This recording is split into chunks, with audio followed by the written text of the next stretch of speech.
Nandito tayo ngayon sa isang stadium dito sa Qatar at dito ay may makikita tayong mga landscaping maintenance at sila ngayon ay nagtitrim ng halaman na tinatawag na Penicetum cetaceum.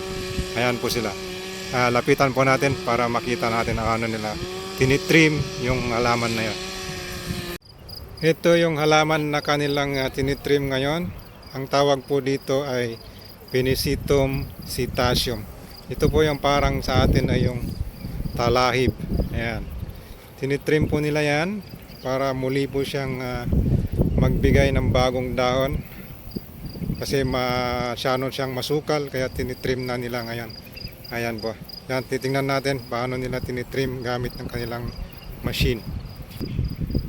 Ito ang machine na kanilang ginagamit. Tawag dito ay hedge trimmer. Ayan. Ito po ay di gasolina at ginagamit nila ito na pang trim sa mga ganitong halaman. Hedge trimmer. Meron din sila dito isang klaseng hedge trimmer. Ito naman ay yung tinatawag na long hedge trimmer. Yung pinakita ko kanina is yung short. Di gasolina din siya pero mas mahaba nga lang siya. Ayan. Ayan. Kaya po niya kinakat. Ayan.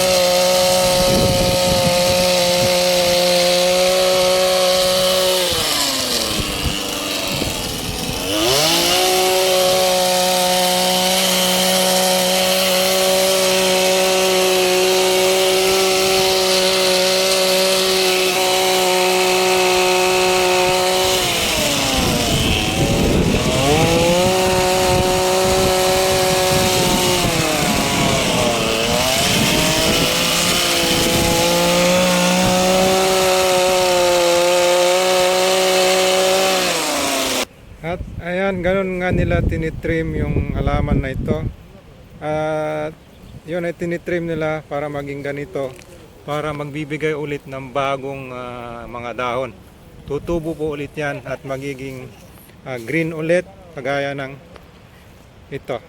Ayan, magiging ganyan din ulit siya pag nagtagal. Okay, ito naman yung pwede nilang gamitin na isang head trimmer, pero ito yung short lang siya, mas maliit kaysa doon sa ginagamit nila kanina. Okay, so yan, hanggang dyan lang po muna. At yun, mga ating mga laborers na tatrabaho. Okay, ayan, thank you.